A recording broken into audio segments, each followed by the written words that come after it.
Hey guys, welcome back to Sleep Among Titans. Tonight we're doing something a little different.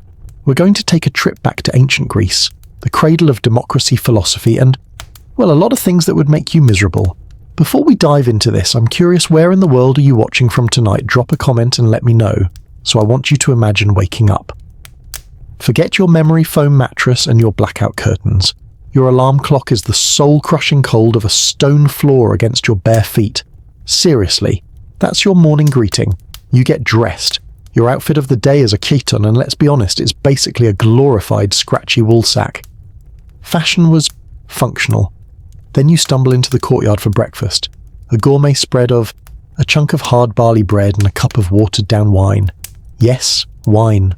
For breakfast. It was the ancient world's answer to a sad energy drink, and it's your first clue that survival here is going to be tricky. This is just the first 5 minutes of your day, and you're already cold, uncomfortable, and maybe slightly buzzed. But the physical stuff, that's just the appetizer. Surviving here isn't about the bad breakfast choices. It's about navigating a world where the diseases are everywhere, the politics are deadly, and the gods have a very, very short temper. Stick around, because things are about to get a lot more complicated. Alright, so you've finished your unique breakfast. Time to step outside into the glorious Athenian morning.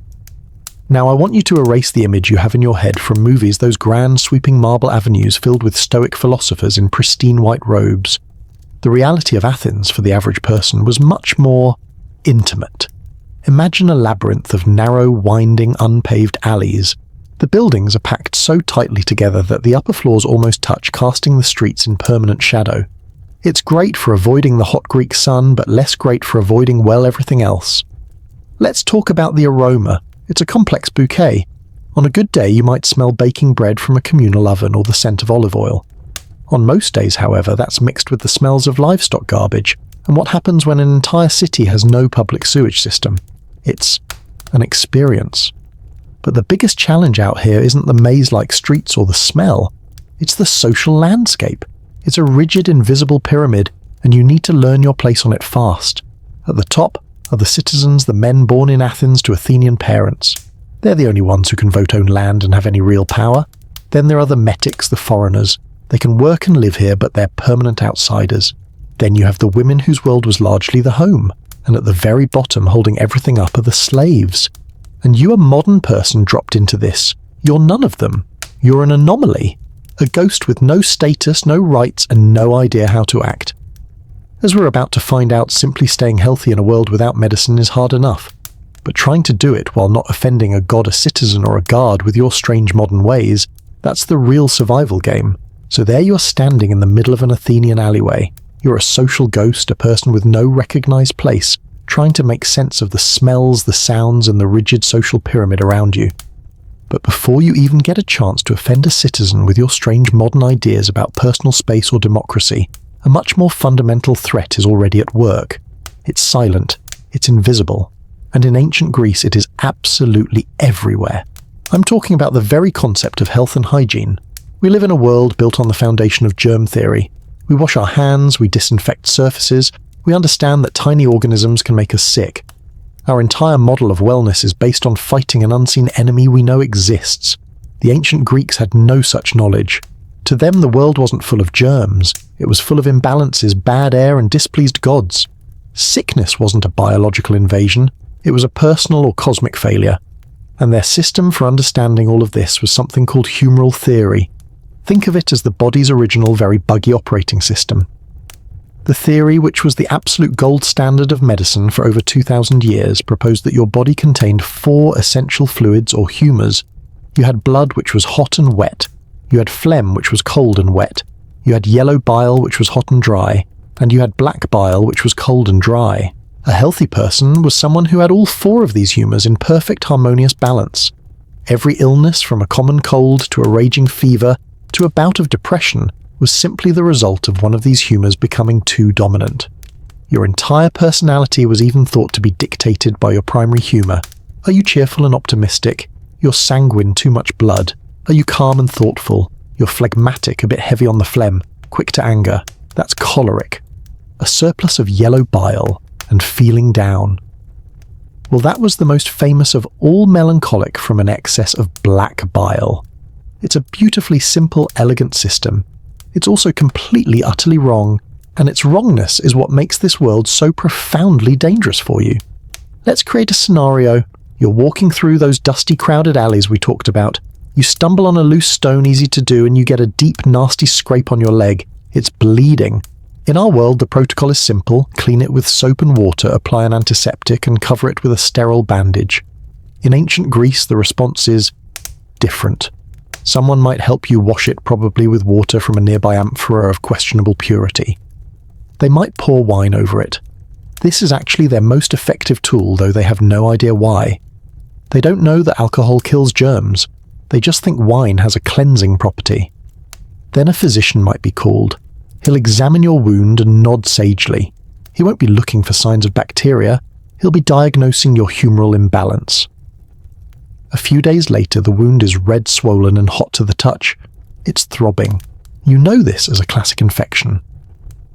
The Greek doctor, however, sees it as a clear sign of too much hot, wet blood rushing to the site. His solution. It's logical based on his theory. To restore balance, he needs to remove the excess humour. He needs to bleed you. He'll open a vein somewhere else on your body, maybe your arm, and drain a cup of blood, believing this will reduce the heat and pressure in your leg. He might also prescribe a diet of cold and dry foods like lentils and certain kinds of fish to counteract the hot, wet nature of the blood. Of course, this does nothing to stop the bacteria now multiplying in your leg. In fact, by draining your blood, the doctor is weakening your body's natural immune response. The infection gets worse. Sepsis could set in. And all the while, the best medical mind in Athens is looking at your worsening condition and concluding that the imbalance must be more severe than he thought, perhaps requiring even more bleeding. You could die from a simple cut, not from the cut itself, but from the cure. And this invisible danger extends beyond personal injuries. Think about the water. The beautiful public fountains, the crani, were social hubs, places to gather and gossip. But with no concept of sanitation, the groundwater that fed these fountains was often contaminated by runoff from the streets. An outbreak of typhoid or dysentery wouldn't be traced back to a contaminated well. It would be blamed on miasma, bad air drifting in from a swamp, or on the anger of Apollo for some forgotten slight. You could be drinking lethal water from a fountain celebrated in poetry, and no one would ever make the connection. Your modern knowledge is useless here. In fact, it's a liability. Trying to explain the concept of microscopic organisms to a Greek physician would get you diagnosed as insane, probably suffering from an excess of some humour that caused delusions. You're trapped. You can see the invisible dangers everywhere in the water on the unwashed hands of the man selling you bread in the fly that lands on your wound, but you are utterly powerless to act on that knowledge.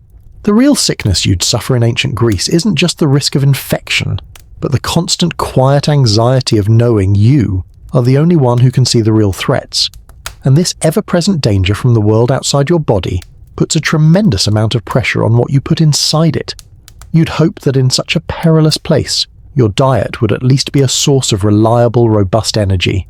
Well, about that. Let's just say their approach to a power lunch was a little different from ours. So let's talk about that power lunch. In a world where a scraped knee could be a death sentence and the public fountain is a game of hydrological roulette, you need good fuel. You would think logically that the diet would be tailored to build a strong, resilient body to fight off the myriad dangers of the world. What you get in ancient Greece, however, is a diet built on one principle above all others: sheer, unadulterated efficiency. Forget pleasure, forget variety, forget culinary art as you know it. The ancient Greek kitchen was for 99% of the population a fueling station, and the menu was profoundly simple. The entire diet was built upon what historians call the Mediterranean triad. This was the holy trinity of their agriculture, and their stomachs grained grapes and olives. Everything else was just a supporting actor. Let's start with the star of the show, grain. But when I say grain, don't picture a light fluffy sourdough or a delicate pastry. For most Greeks, the primary grain was barley, and it was eaten in one of two ways. The most common form was maza, a dense, heavy, unleavened cake or flatbread. Think less of a tear and share loaf and more of a chisel and hope situation. It was practical, it filled the stomach, and it was the bland, chewy foundation of nearly every single meal. The other option was a porridge, a kind of barley gruel that was easy to make and easy to eat. This was your breakfast, your lunch, and often your dinner. The sheer grinding monotony of this barley-based diet is something we can barely comprehend. It was the taste of survival, dull, reliable, and ever-present.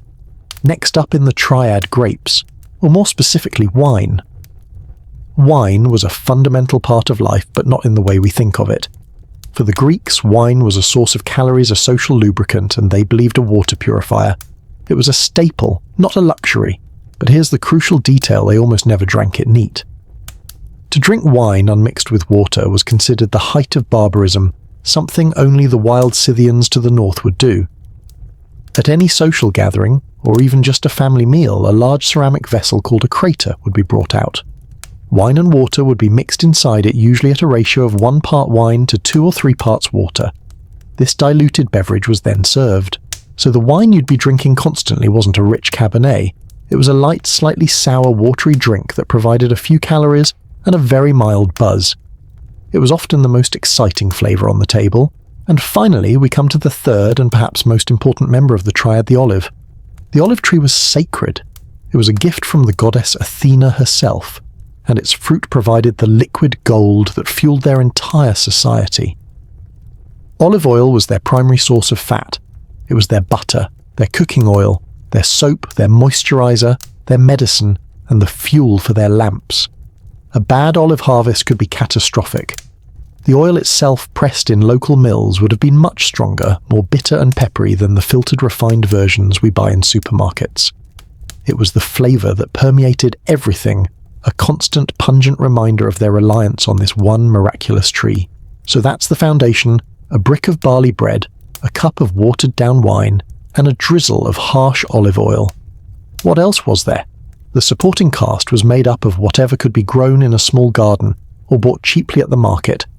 Lentils, chickpeas, beans, onions, garlic and cabbage were the true heroes of Greek nutrition, even if they didn't know it. These were boiled into soups and stews, providing the vitamins and minerals that kept scurvy and other deficiency diseases at bay. Protein was a different story. For most people, the main source would be goat cheese, salty, tangy, and crumbled over everything. If you lived near the coast, fish was an option, though fresh fish was a treat. For the masses, it was salted and preserved fish, pungent, strong-tasting, and cheap. The smell alone would be a shock to a modern nose. And what about meat? The image of Greeks feasting on roasted lamb is largely a fantasy. Meat was an incredible luxury. For the average person, the only time they might taste it was during a religious festival. After a great public sacrifice where an ox or a sheep was offered to the gods, the animal would be butchered. The gods received the honour, the smoke, and the thigh bones wrapped in fat. The actual meat was then distributed among the citizens. Imagine that your only chance for a piece of roasted meat being a small portion, handed out at a public religious ceremony, perhaps only a few times a year. It wasn't a meal, it was a sacred communal event. And acquiring all of this wasn't a matter of a simple trip to the grocery store. It was a part of the daily grind. The water, as we've discussed, didn't come from a tap. It had to be fetched every single day from a public fountain, a physically demanding task, almost always performed by the women of the household or by slaves. Imagine carrying heavy clay jars or hydrii weighing up to 50 pounds each across uneven, crowded streets every single day, just for the family's water supply. It was a chore, a social gathering, and a constant back-breaking labour. So when you piece it all together, the picture of the Greek diet isn't one of vibrant, sun-kissed feasts. It's a picture of monotonous, calculated survival. It's a diet low in protein, high in carbohydrates, and requiring constant daily effort to procure. It is yet another source of chronic low-level stress, another way the ancient world grinds you down. And after a long day of navigating treacherous streets, trying not to get sick and securing this less than thrilling meal, you'd probably want to go home to a comfortable private sanctuary to eat it in peace, a place to unwind and recharge. Unfortunately, the ancient Greek concept of home is probably not what you're picturing. It's less of a sanctuary and more of, well, another challenge entirely. So let's step across the threshold of that challenge. Let's go home. The word home for us conjures images of comfort, privacy, personal space, and light. It's our refuge from the stresses of the outside world. In ancient Athens, the oikos, the family household, was something else entirely. It wasn't a refuge from public life. It was a functional private workshop for it. And the first thing you'd notice about it is that it's designed to look away from the world. From the street, your house is almost a blank fortress. There are no large friendly windows on the ground floor, no welcoming front porch. There was only a high, windowless wall of mud brick or stone and a single heavy wooden door. This wasn't an aesthetic choice. It was a statement about privacy and security. The chaos of the street was to be kept out, and more importantly, the private life of the family, especially its women, was to be kept strictly in. You open that door, and you don't step into a living room. You step into the heart of every Greek home, the central courtyard. This open-air space was the home's source of light, air, and life. But again, don't picture a quaint decorative garden with carefully tended flowers. Picture a bustling, noisy workspace. In one corner you might see a woman grinding barley into flour with a heavy stone, a repetitive, physically demanding task. In another, the rhythmic clatter of a loom, where the household's cloth is being woven. A small portable brazier might be set up for cooking, sending a plume of smoke up towards the sky. Chickens might be scratching in the dirt and children playing underfoot. In a corner you'd find a small altar dedicated to the household gods Zeus Ktesios, the protector of property, or Hestia, goddess of the hearth. This wasn't a place of quiet contemplation. It was the noisy beating heart of the family's domestic economy. The rooms of the house all opened onto this central courtyard, and stepping into one of them is like stepping into a different world. The bright, sometimes harsh light of the courtyard gives way to a perpetual dimness. There are no large windows here. At best, you might have a small high slit near the ceiling for a bit of ventilation. This design was practical. It kept the house cool in the blistering summer and warmer in the winter, but it meant that the inside of the home was always bathed in shadow. The furniture would be, to our eyes, shockingly sparse. The Greeks valued simplicity, but this was also a matter of practicality and wealth. You wouldn't find plush sofas or comfortable armchairs. You'd find simple backless wooden stools called diphroi, and perhaps a few small three-legged tables that were light enough to be moved around easily. Your clothes wouldn't be in a closet. They'd be in a large wooden chest. For sitting or sleeping, you'd have the recliner kind of couch or daybed. It was a wooden frame with woven leather or linen straps topped with a thin mattress stuffed with wool reeds or feathers if you were wealthy. Comfort was a relative term, and the atmosphere. The constant dimness would be one thing, but the air itself would be a challenge. With cooking often done on portable braziers and light provided by olive oil lamps, a thin veil of smoke and soot was a constant companion. The ceilings and walls were often stained a dark grey. And in the winter, the cold was a physical presence. With no central heating and only those same smoky, inefficient charcoal braziers for warmth, the damp chill would seep into the stone floors and mud brick walls, and it would stay there for months. But the most alien feature of the Greek home wasn't the lack of comfort. It was the rigid division of space. The house was strictly segregated by gender. The main area of the house, often the entire upper floor, was the gynaikaion, the women's quarters. This was the domain of the wife and other female relatives. It was here that the most important economic activity of the household weaving took place. It was the nursery, the workshop, and the centre of domestic life. But it was also, in a very real sense, a gilded cage. A respectable Athenian wife was not meant to be seen freely in public. Her world was the oikos, and the gynaikaion was its core. Then there was the andron, the men's quarters. This was typically the most decorated room in the house, often located near the front door to keep visitors from having to pass through the private, female-dominated parts of the home. The floor might have a beautiful mosaic, the walls might be painted with frescoes. This was the room for the famous Greek symposium. Here the man of the house would entertain his male friends reclining on their klini drinking wine from the crater, talking politics, philosophy, or gossip. His wife would not attend. She and the other women would be secluded away. This single room, the only one truly designed for leisure and entertainment, was exclusively for men. The house was not a shared space as we know it. It was a territory with strict invisible borders. So let's tally it up. You're in a home with no running water, no plumbing, and no toilet beyond a chamber pot whose contents are tossed into the street.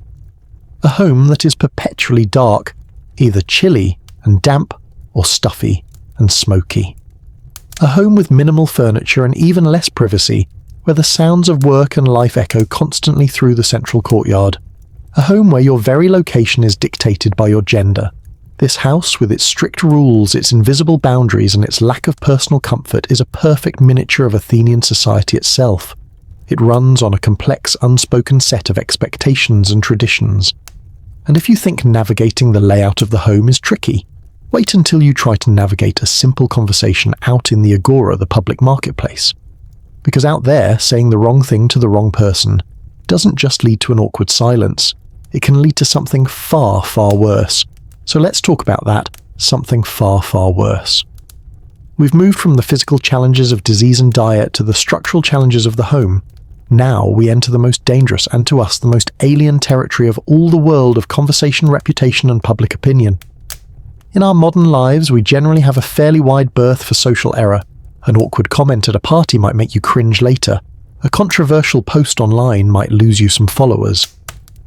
In ancient Athens, a city obsessed with honor status, and the delicate balance of its relationship with the gods, the wrong word spoken in the wrong way could literally get you ruined, exiled or killed.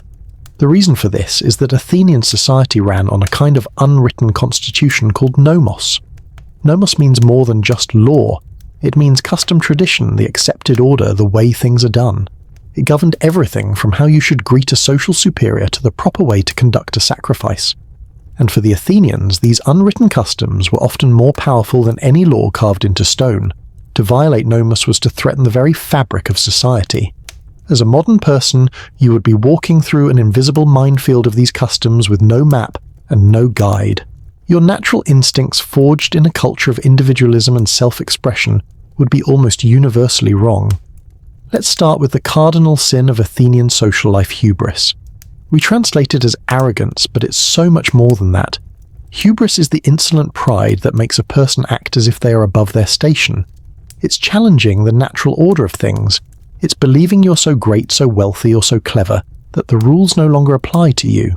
And the gods and your fellow citizens hated it.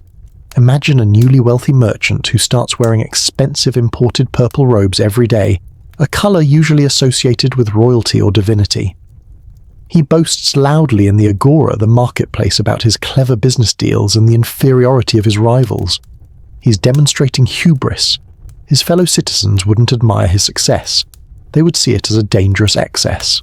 They would feel a collective need to bring him back down to earth, perhaps by dragging him into a lawsuit, or by simply shaming him with gossip until his reputation was in tatters. Now think about your own world.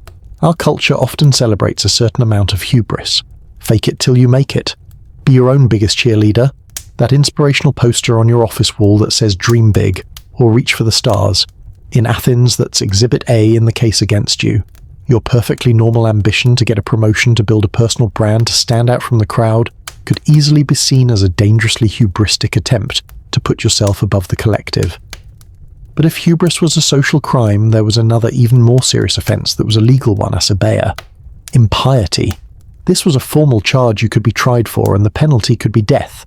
And what constituted asabeia was dangerously vague. It could mean openly denying the existence of the gods, but it could also mean introducing new unauthorized deities. It could mean mocking a sacred ritual or damaging a sacred statue. Or it could simply mean offering a natural scientific explanation for something the city believed was the work of the gods. This isn't a theoretical danger, it's what killed Socrates. The famous philosopher was formally charged in 399 BC with corrupting the youth, and with asabeia specifically for not believing in the gods of the state and for introducing new divinities. What had he actually done?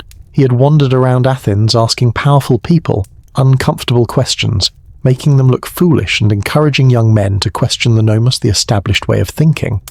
He was a social irritant, a gadfly who poked holes in the city's most cherished beliefs. And for that, the city of Athens, the birthplace of philosophy, sentenced him to death. Think about that. A casual comment from you based on 2,000 years of scientific progress. You know, lightning isn't actually Zeus throwing a thunderbolt, it's a massive electrostatic discharge between clouds, would be profound asabeia. You would be in that moment stripping a god of his power and questioning the very foundations of their world. It would be a deeply dangerous thing to say. Your scientific literacy would be your downfall. All of this was amplified by the fact that Athens was an intensely personal face-to-face society. In the agora, everyone knew your name, your family, your business. Reputation wasn't a vague concept. It was your single most valuable asset. It was an honor and shame culture. To be shamed publicly was to be destroyed. There was no moving to a new city to start over. Gossip wasn't trivial entertainment. It was the city's immune system, a way of enforcing conformity and punishing those who stepped out of line. So you, the modern individual, are trapped. Your instinct to speak your mind is a liability. Your belief in scientific reason is a prosecutable offense. Your healthy self-esteem is a sign of dangerous arrogance. To survive, you would have to engage in a level of constant self-censorship and social monitoring that would be utterly exhausting. You would have to learn to subjugate your own personality to the will and expectations of the collective. This constant pressure to conform to maintain your honor and to fit into the rigid structure of the polis, the city-state, wasn't just for its own sake. It was all designed to create a strong, cohesive unit, and that unit was necessary because there was one activity that defined the life of an Athenian citizen more than any other, an activity that was considered not just a duty, but a seasonal, inevitable part of life, like farming or harvesting. We're talking, of course, about war as a season. That's a strange concept for us. In our world, for most of us, war is a catastrophic failure of diplomacy, a state of exception broadcast on news channels happening somewhere else. For an Athenian citizen in the classical period, it was a feature of the calendar. The end of the harvest in late summer didn't just mean it was time to press the olives. It meant it was time to polish your shield. It was the beginning of the campaign season. War wasn't an aberration, it was an expectation. And this wasn't a war fought by a professional volunteer army. For much of its history, Athens had no such thing. The army was the citizenry. If you were a male citizen in good health, between the ages of 18 and 60, you were a soldier. It wasn't a career choice. It was the fundamental price of your citizenship. The right to vote in the assembly, to serve on a jury, to own land, all of this was implicitly paid for by your duty to take up arms and defend the polis. To refuse the call would be unthinkable, an act of such profound cowardice and dishonor that it would result in the complete loss of your status and reputation.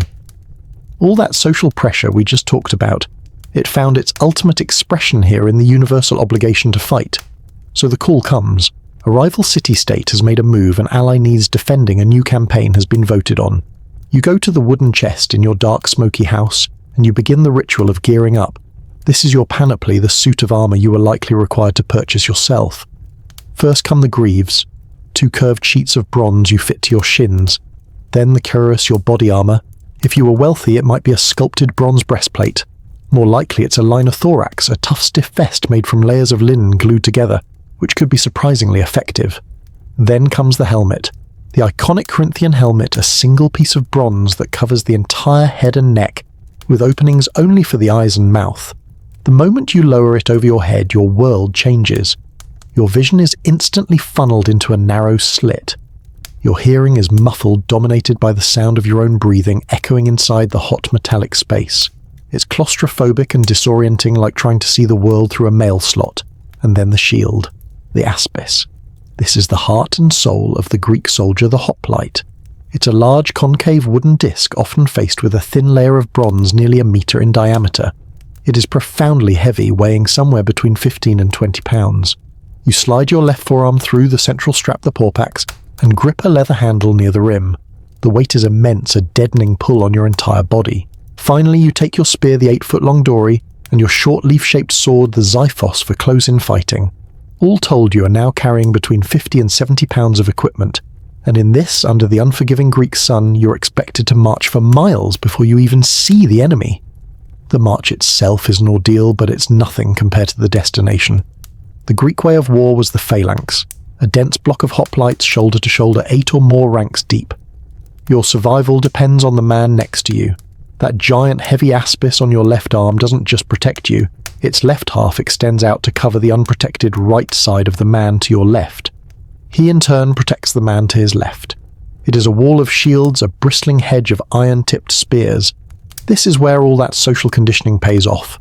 This is not a battle of individual heroes like Achilles. This is a battle of terrifying, disciplined unity. It requires absolute trust in your neighbors.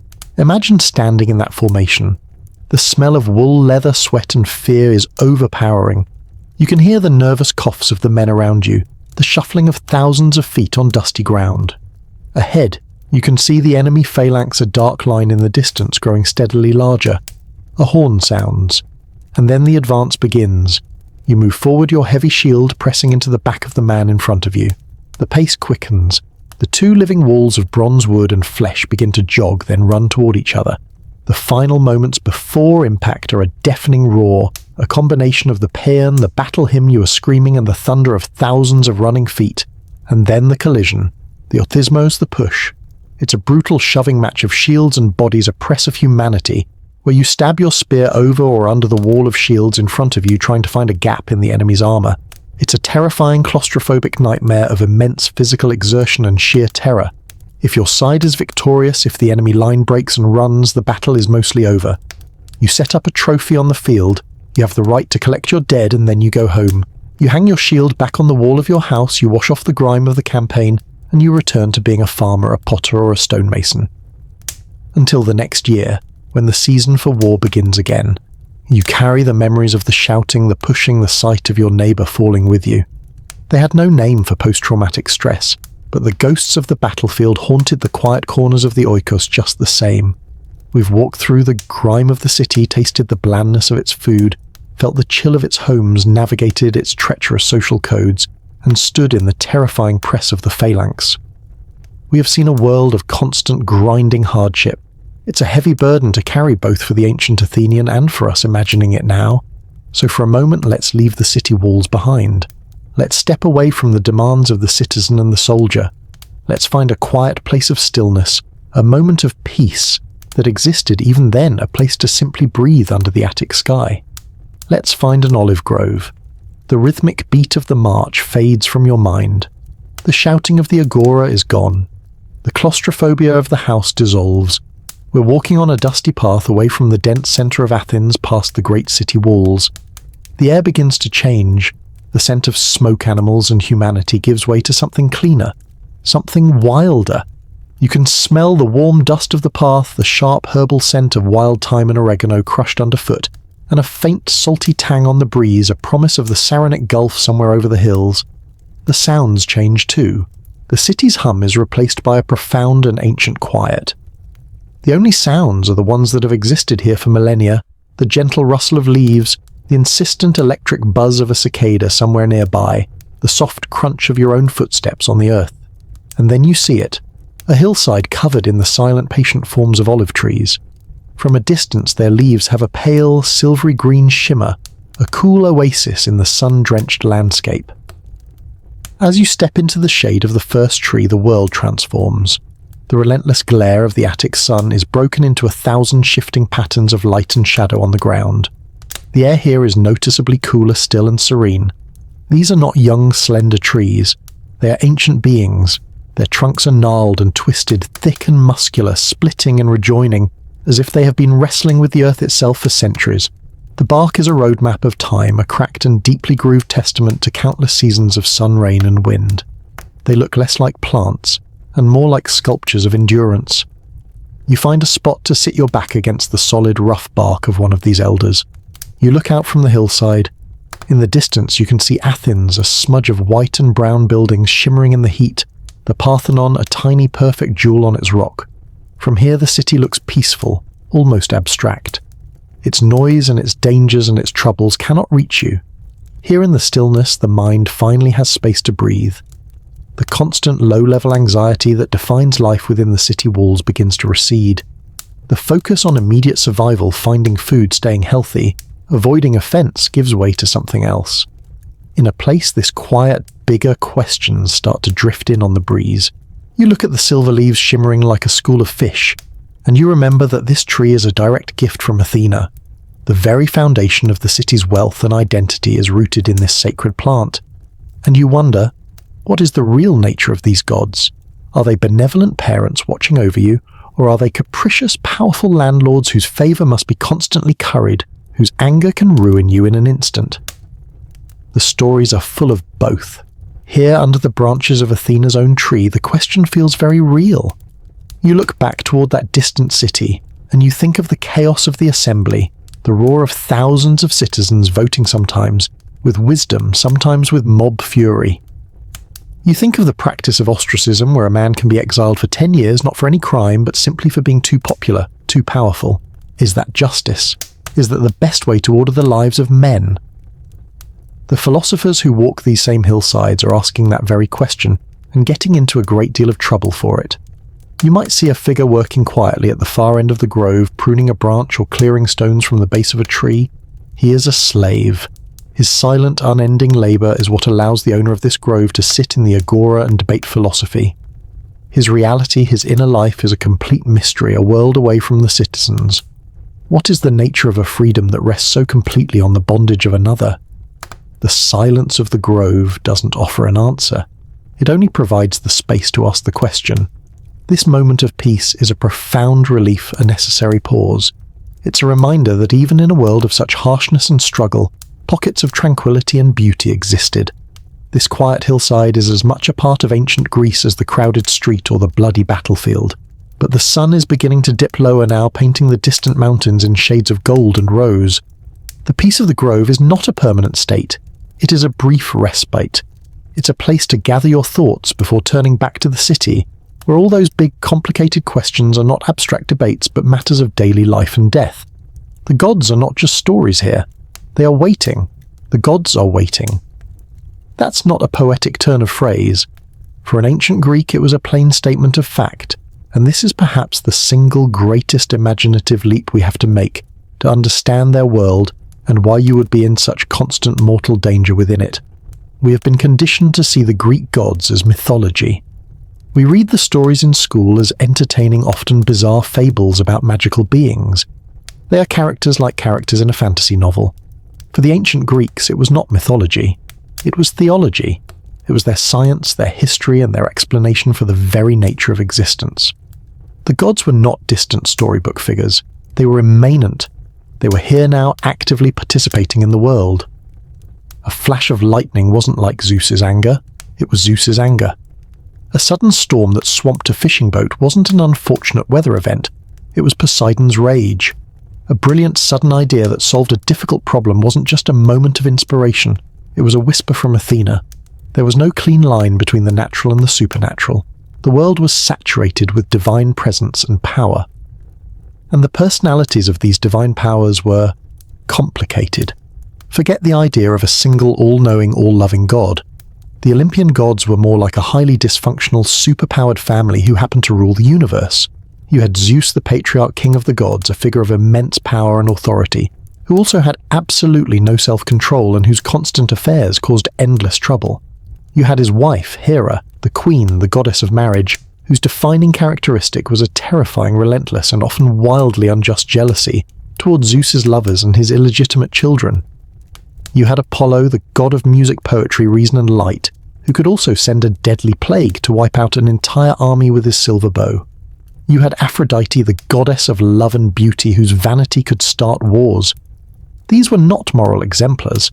They were beings of immense power, driven by recognizable, all-too-human emotions, pride, lust, pettiness, jealousy, and a terrifying capacity for holding a grudge. You didn't have to be evil to incur their wrath. You just had to be unlucky. You could be a great weaver, and in a moment of pride compare yourself to Athena. The goddess wouldn't see it as healthy self-esteem. She'd see it as hubris, and might turn you into a spider. So how do you live in a world governed by such beings? You develop a relationship with them. And that relationship was at its core transactional. The guiding principle was do des, I give so that you might give. It was a system of cosmic contracts. You made offerings to the gods in the hope that they would grant you favor in return a good harvest, a safe voyage, victory in battle. The most important transaction was sacrifice. When an Athenian assembly decided to go to war, the first order of business was a great public sacrifice, perhaps of an ox. The animal had to be perfect without blemish. During the procession, it had to appear to go willingly to the altar, a sign that the god was pleased and willing to accept the gift. After the animal was killed, it was butchered. The god's portion was the smoke, the nysa, from the burning thigh bones and fat. That aromatic smoke drifting up to Olympus was their food, their nourishment. The rest of the meat was distributed and eaten by the mortals. A properly conducted sacrifice fed the god and strengthened the bond with the community. A botched one could be a terrible omen. Beyond these grand public ceremonies, life was a series of smaller rituals. A soldier marching to war would pour out a small portion of his wine on the ground, a libation before taking a drink. A family would maintain a small shrine in their courtyard, leaving little offerings of food. This wasn't about faith in a modern abstract sense. It was about maintenance. It was like paying a divine protection fee to powerful and dangerous landlords, And if you're paying tribute to these powers, you desperately need to know what they're thinking. This is where divination came in. How do you know if the gods approve of your plan? You ask them. You could go to an oracle, the most famous being the Oracle of Delphi, where a priestess, the Pythia, would enter a trance and channel the words of the god Apollo, words that were famously cryptic and open to interpretation. No king or city would dare launch a major war without consulting Delphi first. Or you could practice augury, interpreting the flight patterns of birds. Or most viscerally, you could read the entrails of a sacrificed animal. A priest would examine the liver, the heart, the intestines for signs. A discoloured or misshapen liver could be enough to cancel a coronation or halt an army in its tracks. Now place your modern, rational mind in this world. You are a walking, talking blasphemy. Your simple scientific worldview is a constant affront to their deepest truths. Your casual skepticism wouldn't be seen as a philosophical position. It would be seen as a dangerous madness that could bring ruin upon everyone around you. If you go on a sea voyage with a fleet of ships and openly mock Poseidon, his resulting anger might sink the entire fleet, not just your vessel. Your personal lack of belief endangers the whole community. Every moment would be a potential point of friction. You'd see a farmer planting a small statue of the god Priapus in his field to ensure fertility. You'd see a superstitious gardener. They'd see a vital act of cosmic maintenance. You'd explain a child's fever in terms of a viral infection. They'd see the touch of a malevolent spirit or a displeased god. You're fundamentally out of sync with the operating system of reality. And this constant effort to understand and appease the will of the gods wasn't just a private spiritual matter. It bled directly into the most celebrated of all Greek inventions, their public life. When the citizens of Athens gathered on the Nix hill to make decisions for their city, they believed the gods were watching, and the system they created for making those decisions, a system we call democracy, was just as unpredictable and in its own way just as terrifying as the gods themselves. Just as terrifying as the gods themselves. That sounds like an exaggeration, doesn't it? We're taught to revere Athenian democracy. It's the root of our own political systems, the shining beacon of popular rule in an ancient world filled with tyrants and kings. But the reality of democratia in Athens was a messy, passionate, and dangerously direct affair. It was less like a calm, deliberative senate, and more like a massive open-air town hall meeting with 6,000 of your most opinionated neighbours, and they've all just had a very strong cup of coffee. The key difference, and the source of its power and its peril, is that it was a direct democracy. You didn't elect a representative to go to a distant capital and vote on your behalf. You were the government. If you were an eligible citizen, a freeborn Athenian male over 18, you were expected to go to a hillside called the Nix, sit on the bare rock under the open ski and participate. This was the assembly, the ecclesia, and it held supreme power. Here you would personally debate and vote on everything. Should we raise taxes for a new temple? Should we go to war with Sparta? Should we execute this general for failing in his duties? In a system like this, the most valuable skill was not wisdom or experience, but the power of persuasion. A great public speaker, a rhetor could captivate the crowd. He could play on their hopes, their fears, their pride, their anger. A single brilliant speech could turn the tide of opinion and change the course of history. But this also gave immense power to demagogues, leaders, who appealed to popular prejudice rather than rational argument. There is no more terrifying example of this than the Mytilenean debate. Mytilene, a subject city, had revolted against Athens. After putting down the revolt, the Athenian assembly gathered furious and feeling betrayed. The popular demagogue Cleon, a man known for his harsh and aggressive policies, gave a fiery speech. He argued that Athens needed to make a brutal example of Mytilene to deter other cities from rebelling. Whipped into a punitive rage, the assembly voted for his proposal to execute the entire adult male population of Mytilene and to sell all the women and children into slavery. A trireme, a warship, was dispatched to carry out the order, but then a strange thing happened.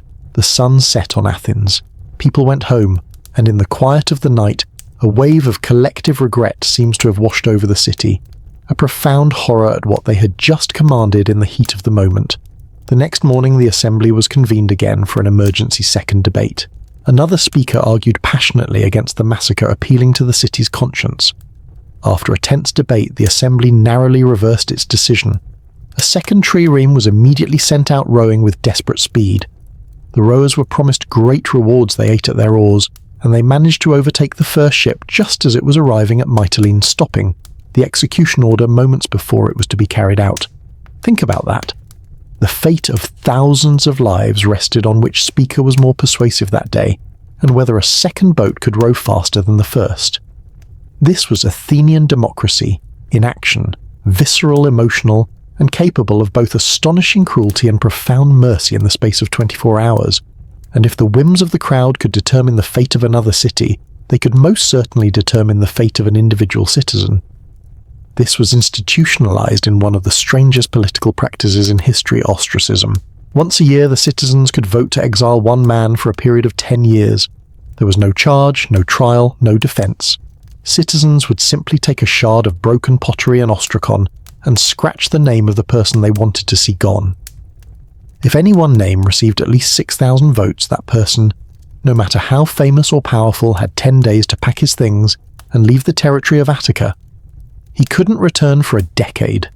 The intended purpose was to prevent any one individual from becoming powerful enough to install himself as a tyrant.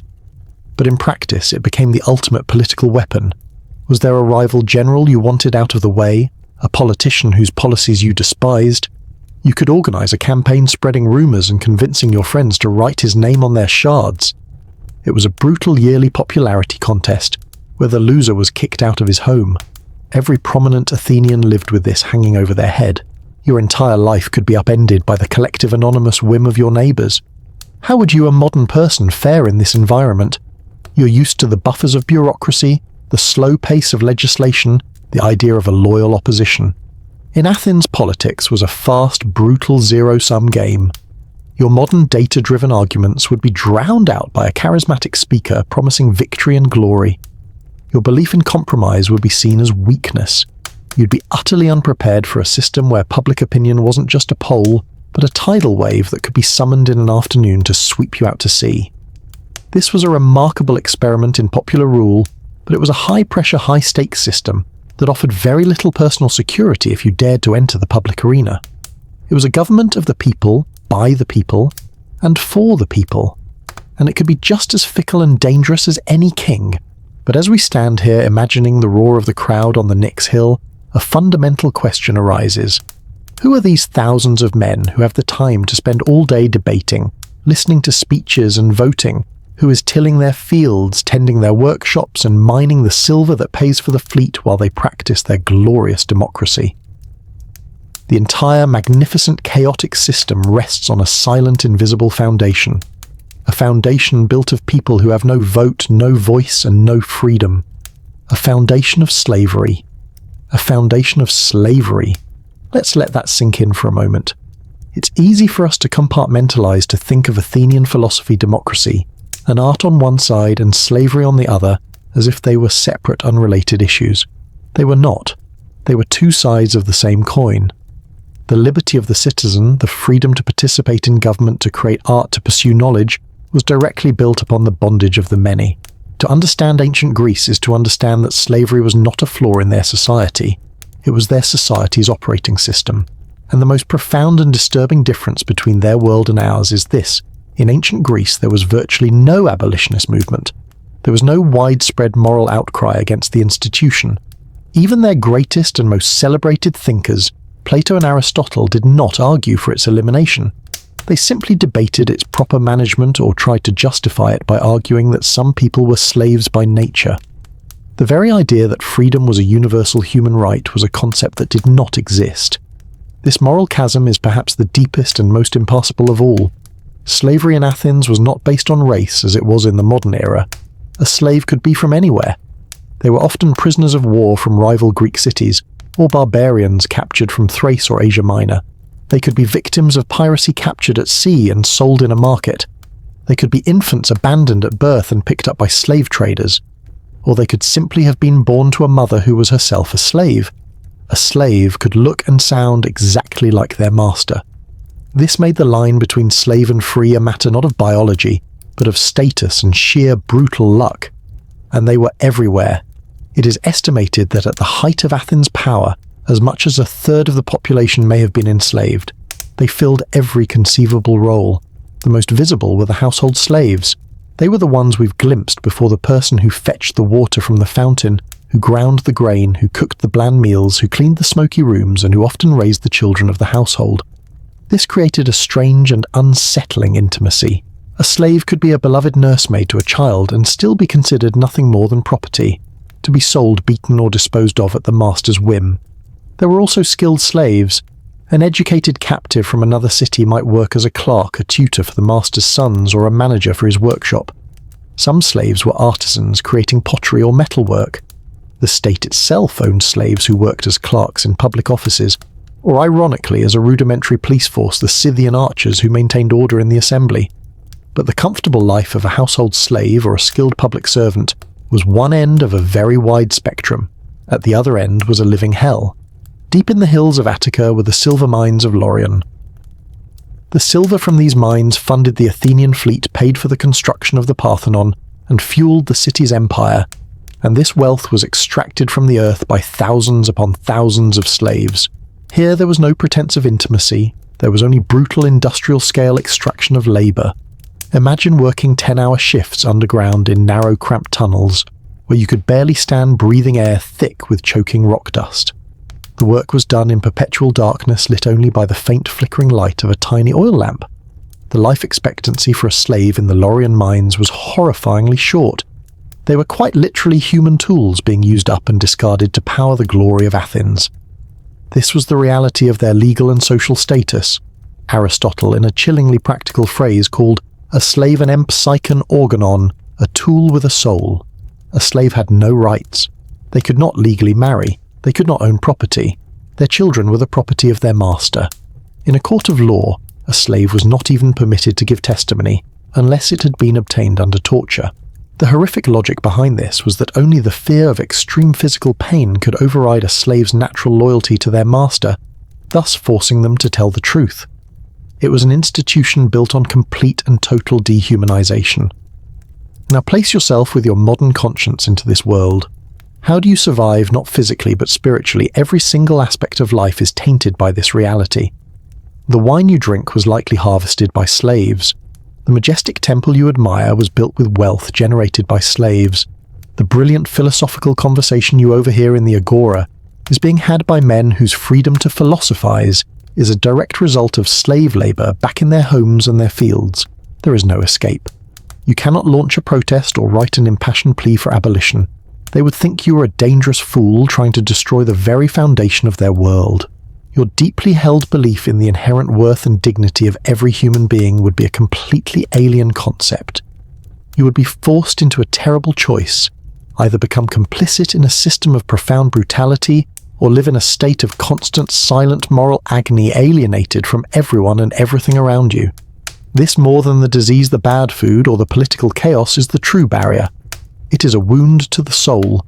The acceptance of slavery wasn't just a policy. It was woven into the very fabric of their minds, their economy, and their society. And this complete reliance on a permanent enslaved workforce fundamentally shaped the Greek attitude towards something we all think about: everyday work itself. For the citizen, the ideal wasn't to have a good job or a successful career. The ideal was to be so free from the necessity of labor that you could dedicate your time to other things. It created a completely different understanding of time of work and of leisure, one that is just as alien to our modern 9-to-5 world. Our modern 9-to-5 world. Think about what that phrase implies. It implies a life neatly divided into quantifiable blocks: work time, personal time, overtime, weekends. It implies that time itself is a standardized, abstract grid that we pour our lives into. The ancient Greeks would have found this entire concept utterly bewildering. Their relationship with time and work wasn't measured by a clock, but by the sun, the seasons, and a profound social ideal that viewed the very act of working for someone else with deep suspicion. First, let's talk about time itself. In ancient Athens, there was no minute hand, no second hand. There was no standardized citywide time. Time was a fluid, organic thing. The day was divided into rough periods based on the sun's journey across the sky. Sunrise, the time when the market was full. Midday, the time for the afternoon nap sunset. Trying to schedule a meeting would be an exercise in approximation. Let's meet tomorrow roughly halfway between midday and when the shadows begin to lengthen. Life moved at the pace of nature, not the pace of a machine, and the year wasn't a series of endlessly repeating identical weeks. It was a cycle governed by agriculture and the weather. There was the time for planting, the time for the grain harvest. the time for the grape harvest, the time for the olive harvest.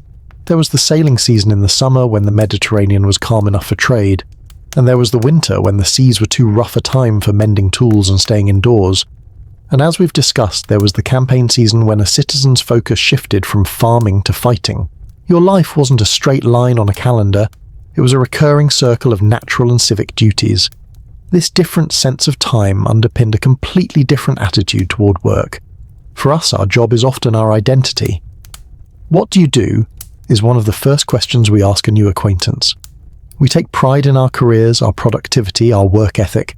The Greeks would have found this very strange. For an Athenian citizen, the ultimate goal was to be free from the necessity of labour. The ideal life was one of leisure. Work done with the hands, and especially work done for a wage, was considered banasik, a word that implies something done by a mere mechanic or artisan. It was looked down upon not because it wasn't skillful, but because it wasn't free. If you worked for a boss, you were subject to his will. If you were a shopkeeper, you were dependent on the whims of your customers. In either case, your time was not your own. You were not fully independent, and this lack of independence was seen as slavish. It was something an ideal citizen should strive to avoid. So what was respectable? The most honoured occupation was to be a landowner. To own a farm, even if you primarily oversaw the work of slaves or hired hands, was to live a life of independence in harmony with the natural cycles of the earth. Being a self-employed craftsman like a potter or a stonemason occupied a sort of middle ground. You worked with your hands, yes, but you were your own master. The least respected position for a free man was to be a wage earner working for someone else. This entire social hierarchy of labour was, of course, made possible by the institution of slavery. The reason the citizen could look down on manual labour was because there was a massive enslaved population to do it. The ideal of being free from the daily grind was propped up by the fact that hundreds of thousands were forced into a daily grind from which there was no escape. So if the goal wasn't to have a good career, what was the point? The point was skola. This is the Greek word from which we get our word school, and it is one of the most important concepts for understanding their world. Skola is often translated as leisure, but it did not mean leisure in our sense of kicking back, relaxing and binge-watching a show.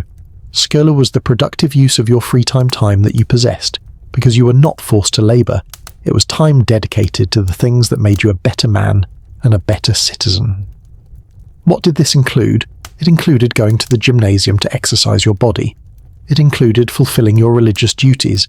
It included serving on a jury for a day or attending the assembly to vote on matters of state.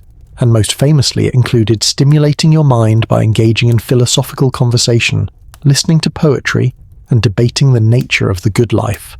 Schola was the purpose of Athenian society for its citizens. The economy, the military, the slaves. It was all a massive infrastructure designed to give a certain class of men the time and freedom to pursue this ideal. Imagine yourself the modern professional in this world. Your pride in your 40-hour work week, your carefully crafted resume, your hustle culture mindset. It would all be incomprehensible to them. They would look at your packed schedule and your devotion to your job, not as a sign of success, but as a sign of your utter lack of freedom. A successful Athenian citizen's ideal response to, "What do you do?" would be, "As little as possible so that I have time for what truly matters."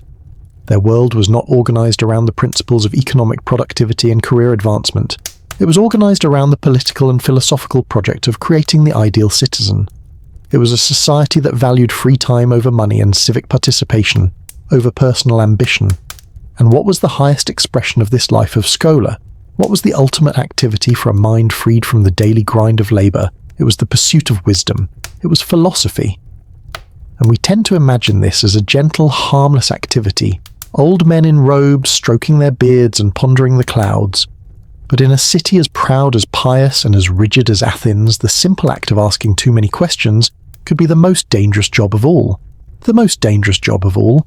It seems like a ridiculous thing to say about philosophy. In our world, for the most part, philosophy is a quiet academic discipline. It's something confined to university lecture halls and dense, dusty books, pursued by people we might consider thoughtful, but rarely if ever dangerous. But in ancient Athens, philosophy was not an academic subject. It was a live, public, and often deeply disruptive activity. And its greatest practitioner, Socrates, was not universally revered as a gentle sage. He was seen by many powerful people as a menace, a social corrosive, a man who with nothing but a series of simple questions could unravel the certainties that held their entire world together.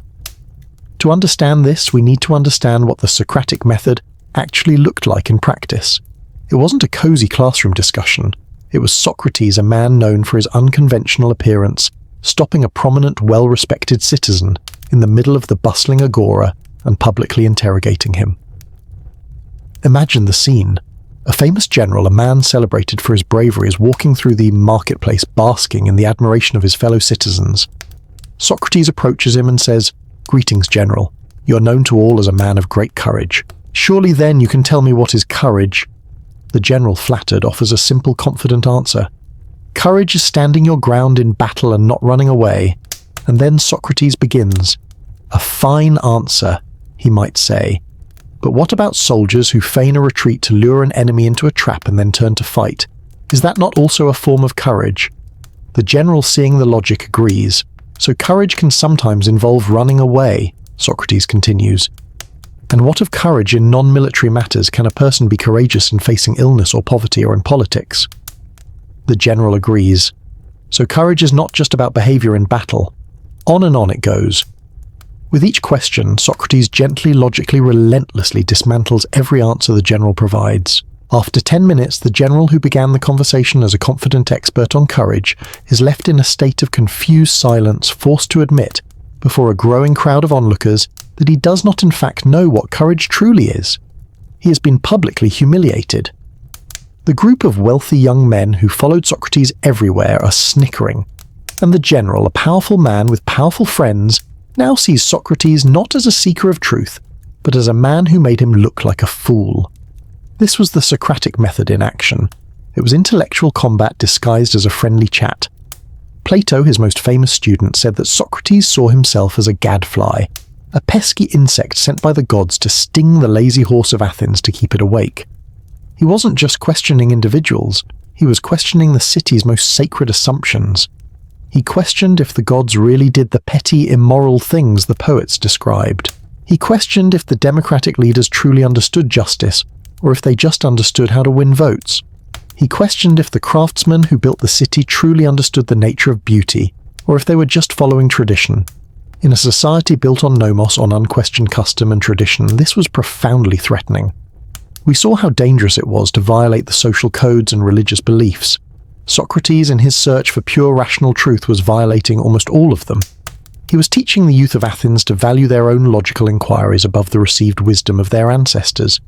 He was a one-man engine of doubt, and the state began to see him as a threat to its very stability.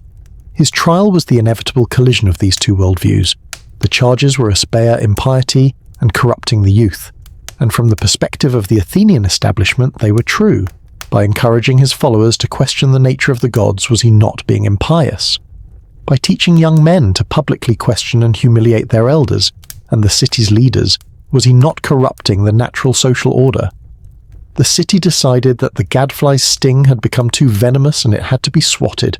And this brings us to the final insurmountable wall between you and survival in ancient Greece. Your mind, your modern mind, shaped by the Enlightenment, by the scientific revolution, and by the very legacy of Socrates himself, has been trained to do exactly what he did. We call it critical thinking. We see it as the highest goal of education. We teach our children to ask why, to challenge assumptions, to seek evidence, and to not accept things at face value. That very instinct, the one we prize above almost all others, would be a death sentence for you in Athens. You would be a walking, talking Socratic gadfly. Are we sure this war is divinely sanctioned, or is it just politically convenient? You might ask in the assembly. That's undermining the state's authority and bordering on impiety. Why must we adhere to this expensive, sacrificial ritual? Couldn't we find a more rational way to honor the gods? You might wonder aloud. That is clear aspeya. Before we vote, has anyone done a cost-benefit analysis of this proposal? You might ask, trying to be helpful. They would just see you as someone questioning the wisdom of the elders. Your entire way of thinking would be seen as arrogant, disruptive, and dangerous.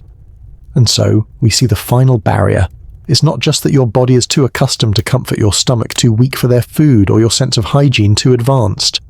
It's not just that your democratic ideals are too refined, or your lack of religious belief too obvious. It is your mind itself, the very way you are trained to think your instinct to question, to analyze, to seek a rational explanation for everything is the ultimate anachronism. We have now walked the full circle of the Athenian world, from the cold floor of the oikos to the cold logic of the philosopher's argument. It is a world that is at once magnificent and terrifying, enlightened and brutal. And now, as our journey comes to a close, it is time to step back to look upon this strange and distant land one last time and to truly understand the chasm that separates their world from the quiet safety of our own. The quiet safety of our own. Let's linger on that thought for a moment.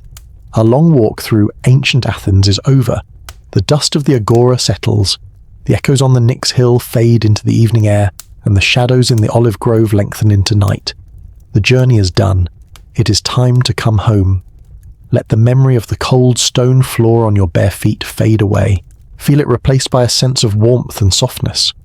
Let the memory of the scratchy woolen chiton dissolve, leaving only the feeling of gentle fabric and ease. The taste of sour wine and hard bread is gone. The scent of smoke and waste is gone. The constant pressing noise of the city is gone. They were just echoes, and now even the echoes are silent. We have walked through a world that is in many ways an alien planet hiding in our own past. It was a world where your own body was a stranger to you, governed by mysterious humours, where a simple cut held the threat of death, and where the water you drank was a constant gamble. It was a world where the fuel for life was monotonous and meagre, a daily struggle for basic sustenance. It was a world where the home was not a sanctuary of comfort, but a dark, smoky workshop. We have seen a society bound by invisible chains of honour and shame, where a wrong word could ruin you, and where your deepest held beliefs about your own individuality would be seen as a dangerous flaw. We have felt the immense weight of the hoplite's shield, and understood that the peace of any given year was merely a brief pause in the endless seasonal rhythm of war. We have felt the unnerving presence of the gods not as myths, but as powerful, unpredictable neighbours whose favour had to be constantly earned through ritual and sacrifice. We have stood in the chaotic roar of their democracy and seen how the will of the people could be both a glorious instrument of freedom and a terrifying weapon of mob rule. We have walked past the silent labouring bodies of the enslaved, the invisible engine that made the entire dream of Athens possible, and felt the profound moral chasm that separates their world from ours.